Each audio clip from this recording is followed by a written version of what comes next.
Vous avez souvent du mal ces dernières semaines à vous procurer tous vos médicaments en pharmacie. Les pénuries se sont aggravées pour plusieurs catégories, qu'on parle d'antibiotiques ou d'antidouleurs. Votre invité, Alexandre, c'est Pierre-Olivier Variot, président de l'Union des syndicats de pharmaciens d'officine et pharmaciens en Côte d'Or. Bonjour Pierre-Olivier Variot.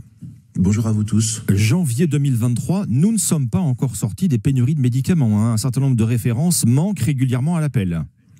Ah oui, beaucoup. Entre janvier 2022 et janvier 2023, le nombre de molécules en rupture a été multiplié par 2. Il y a une tension sur le paracétamol, en particulier. C'est une tension qui dure, d'ailleurs. Elle est apparue dès le début de la crise sanitaire. Donc, toujours pas évident de trouver Doliprane, Dafalgan, Efferalgan ou autre, ou même générique parfois.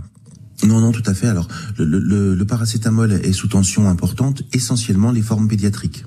Alors, les formes pédiatriques et puis d'autres formes aussi qui demandent de l'aluminium dans leur pas dans la fabrication, mais dans leur conditionnement, comme les sachets. Mais les formes pédiatriques sont en rupture plus. Alors, les formes pédiatriques, ça veut dire que la situation ne s'améliore toujours pas pour le Doliprane pour bébé, le Doliprane qu'on trouve en sirop. Avant Noël, il était déjà très difficile d'en trouver, Pierre-Olivier Variot. Tout à fait, c'est en rupture. Aujourd'hui, toujours, on a toujours beaucoup de mal à en avoir. Alors, les industriels nous disent nous livrer des quantités conséquentes de flacons, mais pour autant, on les voit encore pas arriver chez nous. D'où vient cette pénurie? Comment l'expliquer? Alors, il y a plusieurs explications pour les pénuries en général. La première explication, c'est quand il y a une inadéquation entre la production et le besoin. Typiquement, le cas du paracétamol avec cette crise sanitaire, cette triple épidémie en France aussi, grippe, Covid et bronchiolite chez les enfants. Et donc, vous avez des productions qui sont trop faibles par rapport aux besoins, ou les besoins qui sont trop forts par rapport aux productions. Vous prenez dans le sens que vous voulez. Ça, c'est la première chose. La deuxième chose, qui est beaucoup plus pernicieuse, en France, on a le prix les moins chers d'Europe des médicaments. Quand un industriel fabrique des médicaments, il en a par exemple fabriqué 1000 pour la France, eh bien, il préfère en vendre peut-être 800 en France et 200 ailleurs, qui vont faire qu'il va mieux vendre et mieux être rémunéré parce que ces boîtes auront coûté plus cher dans le circuit en Allemagne, en Italie. D'ailleurs, le ministre de la Santé allemand l'a très bien compris, puisque dans une de ses déclarations, il y a 3 semaines à peu près, il a déclaré vouloir augmenter de 50% le prix des médicaments pédiatriques de façon à limiter les ruptures. Et ils viennent d'augmenter, alors ça m'a été annoncé hier, peut-être à vérifier quand même, les Allemands viennent d'augmenter le prix des génériques de 50% aussi pour limiter les ruptures. Pour régler cette pénurie de paracétamol en particulier, le gouvernement envisage de relancer la production en France. Déjà, ça ne va pas se faire du jour au lendemain, et puisque vous parliez du prix, Pierre-Olivier Variot, du paracétamol fabriqué en France, ça passera forcément par une augmentation des prix. En tout cas, si vous voulez, l'industriel ne va pas gagner d'argent, voire en perdre, parce que effectivement la main d'œuvre coûte plus cher, et c'est très bien, c'est pas un reproche, c'est très bien que la main d'œuvre coûte plus cher en France qu'en Chine.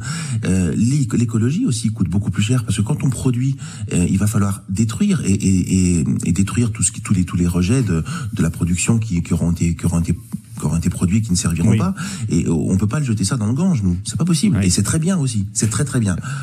Donc, si vous voulez, il faut absolument que le prix soit en adéquation avec les coûts de production, ça c'est clair. Donc, le président de la République avait demandé cette réindustrialisation, y compris pour les médicaments. On avait tiré ses conclusions de la crise Covid.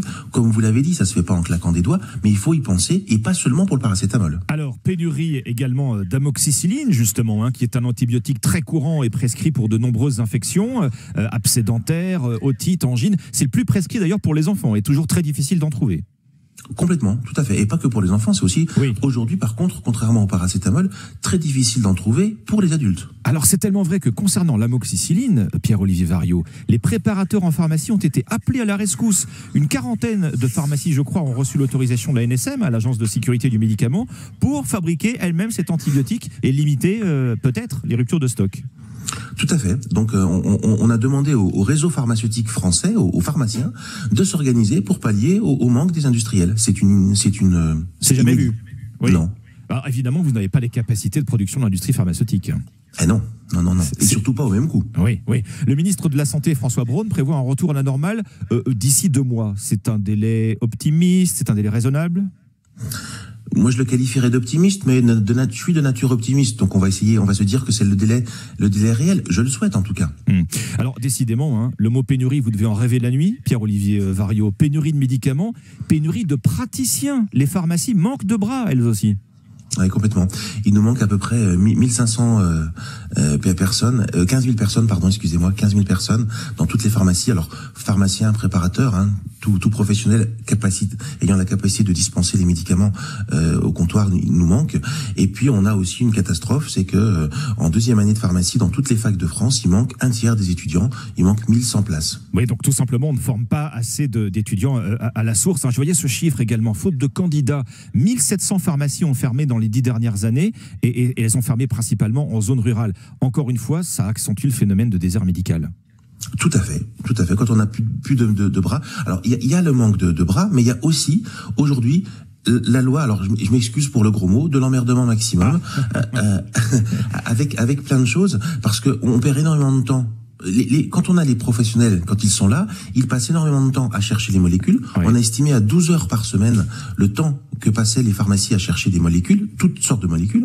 Et puis il y a aussi le tiers payant qui devient essentiel, énormément chronophage, avec des mutuelles qui règlent pas les problèmes, qui gèrent pas leurs cartes. L'assurance maladie qui va aussi nous poser souci en faisant des lourdeurs administratives.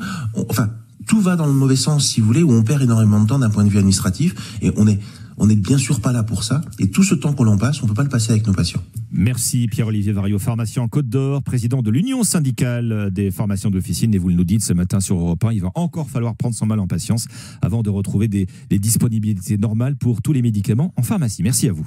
Merci.